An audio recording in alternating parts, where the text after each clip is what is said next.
অনেকেই অনেক সময় আলোচনায় বলেন যে আচ্ছা, স্থানীয় সরকার নির্বাচনটা যদি হয়ে যায় তাহলে অসুবিধা কি? ইউনিয়ন চেয়ারম্যান, উপজেলা চেয়ারম্যান, মেয়র এগুলো হবে, জনগণ সেবা পাবে ডিরেক্টলি। এখন এই যে প্রশাসক মশাসক দিয়ে হচ্ছে, এগুলো নিয়ে কত তর্ক বিতর্ক। আচ্ছা, প্রয়োজন ছিল বলে ইউনিয়ন চেয়ারম্যানদেরকে রেখে দিয়েছে, আবার নতুন করে ইলেকশন হোক, মন্দ না তো, তাই না? বিএনপি কেন হুদাই এটার মধ্যে বাগড়া দিবে? বিএনপির কারণটা কি? স্পেসিফিক কারণগুলো স্পষ্ট করে আমরাও কখনো আপনাদের সামনে আনিনি এবং পত্রপত্রিকা ওইভাবে বিষয়টা সামনে আসেনি। এই ইউনিয়ন নির্বাচন বলি, উপজেলা নির্বাচন বলি, পৌর নির্বাচন বলি, এই সব ক্ষেত্রে বাংলাদেশের রাজনীতিতে বড় একটা প্যাচ লেগেছে। জামাতে ইসলামী সেটা চায় যে এই সরকার, অন্তর্বর্তীকালীন সরকার ডক্টর ইউনূস, তাদের আমলে আগে নির্বাচনগুলো হোক, স্থানীয় সরকার, তারপরে জাতীয় নির্বাচন। প্যাচটা গভীর একটা জায়গায়, সেটা আমি আপনাদেরকে বলবো। তবে বিএনপি কেন চায়, কেন চায় না, এই প্রসঙ্গে একটা রিপোর্টের দিকে আপনাদেরকে নজর দিই। সেই রিপোর্টের পর আমি আপনাদেরকে আরেকটু বিস্তারিত বলার চেষ্টা করব। সে খবরটা আছে দেশ রূপান্তরে, যেটা বিবিসিও তাদের ওয়েবসাইটে তুলেছে। বলা হয়েছে, জাতীয় নির্বাচনের আগে স্থানীয় নির্বাচন না চাওয়ার পেছনে 3টি কারণের কথা জানিয়েছে বিএনপি নেতারা। এর মধ্যে প্রধান কারণ হচ্ছে দলীয় প্রতীকবিহীন স্থানীয় নির্বাচন আগে হলে পতিত ফেসিবাদ ফিরে আসার জন্য একে বড় প্ল্যাটফর্ম হিসেবে কাজে লাগাতে পারবে। সোজা বাংলায় বুঝেন যে তাহলে কি স্থানীয় সরকার নির্বাচনে আওয়ামী লীগের কিছু মানুষ তারা নির্বাচিত হয়ে যাবে, বিএনপি এই ভয়ে আছে। তাহলে এরপরে বিএনপি ক্ষমতায় আসলে তাহলে তাদের মতো করে তারা ডমিনেট করতে পারবে এবং আওয়ামী লীগের প্রার্থী তারা জিততে দিবে না, যেটা আওয়ামী লীগ আমলে আওয়ামী লীগ বিএনপি প্রার্থীদেরকে জিততে দেয়নি, তাই তো? একদম কড়াই গন্ডায় উসুল করে নেওয়া, সেরকম ব্যাপারটা। আচ্ছা, এতে দেশ জুড়ে সাংঘর্ষিক পরিস্থিতি তৈরি হতে পারে, যা সরকারের নিয়ন্ত্রণের বাইরে চলে যেতে পারে, তাতে জাতীয় নির্বাচন বিলম্বিত হতে পারে। প্রশ্নটা এই জায়গায়।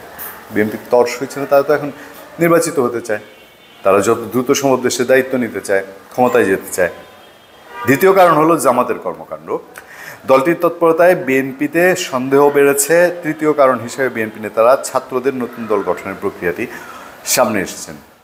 এটা তো সত্য যে যদি একটা নিউট্রাল নির্বাচন হয়, গত অনেক বছরে বাংলাদেশে স্থানীয় সরকারের জামাতের যেমন প্রতিনিধি খুব কম ছিল, এবার যদি নিউট্রাল নির্বাচন হয় তাহলে অনেক জায়গায় জামাতের প্রতিনিধিরা বের হয়ে আসতে পারে।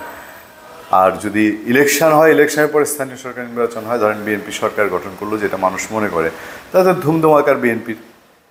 আরও কারণ আছে, সেই কারণগুলো পত্রপত্রিকা হয়তো লিখে নিয়ে আমরা একটু বলার চেষ্টা করব। আর নতুন দল গঠন, অবশ্যই নতুন দল গঠন হলে তারা তো এই সরকারের মধ্যে সরকারেরই অংশই অনেকটা, অনেকে বলেন আর কি। তো তারা তো স্থানীয় সরকার নির্বাচনে তাদের এই যে সমন্বয়ক আছেন, শহর সমন্বয়ক আছেন, অনেকে তো অনেক খায়েশ হয়েছে। তো এদেরকে নানানভাবে দেখেন না, এখন যেদিকেই যায় বৈষম্যবিরোধী ছাত্র আন্দোলন, আমি ওর দিন হেডলাইন করেছিলাম যে কোনো কোনো ক্ষেত্রে খুব বিচ্ছিন্ন, এটা আমি একের গড়পড়তা সবার উপরে দোষ দিচ্ছি না, যে ভাত কোন তরকারি দিয়ে খাবে এটাও মনে হয় তাদের একটা চয়েস আছে, এরকম একটা বিষয়। তো তারা তখন 2, 4, 10 জায়গায় হোক, 20 জায়গায় হোক, 50 জায়গায় হোক, স্থানীয় সরকার তাদের প্রতিনিধি চয়েসই করতে পারে। ছাত্রদের দল নিয়ে বিএনপি নেতাদের বক্তব্য, সারা দেশে এখনও তাদের সাংগঠনিক ভিত্তি নেই, আগে স্থানীয় নির্বাচন হলে তারা প্রার্থী দেবে, স্বাভাবিকভাবেই তখন সাংগঠনিক ভিত্তি দাঁড়িয়ে যাবে ছাত্রদের দলটি, তাতে এই সুযোগ ফেসিবাদীরা জামাত সহ সবাই নেয়ার সুযোগ খুঁজবে। বিএনপির মাথায় এখন বহু টেনশন, বহু ঝড়, এতে কোনো দ্বিধা নেই।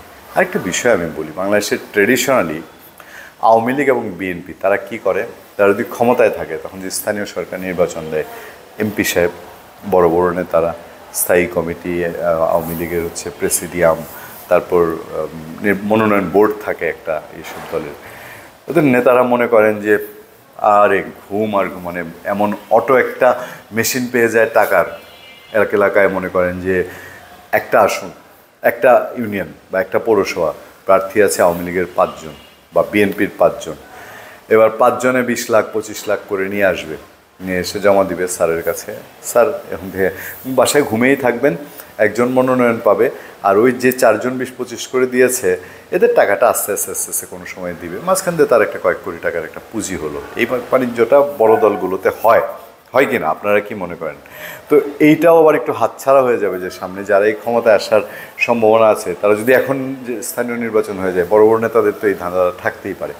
আমরা এর আগে অনেক উদাহরণ এরকম দিয়েছি, শেষ করি আওয়ামী লীগের শেষ সময়ে এসে আমরা যা দেখেছি, এমপি সাহেবরা এইটাই করেছেন, যে এসছে বলছে আজ ঠিক আছে রেখে যাও, তোমারটা হয়ে যাবে, তোমারটা আমি করে দিব না।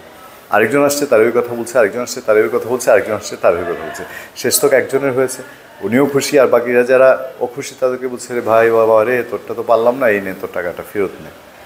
আছে তো, এইটাও সত্য, আবার ওই হিসাবগুলোও সত্য। বিবিসির রিপোর্টে বা দেশ সেবান্তর যে 3টা কারণ বলেছে, দেখা যাক স্থানীয় নির্বাচন এখন আগে হয় না পরে হয়। ধন্যবাদ সবাইকে, ভালো থাকবেন, সুস্থ থাকবেন। আপনাদের সাথে আমি আতিক রহমান, পূর্ণিয়া।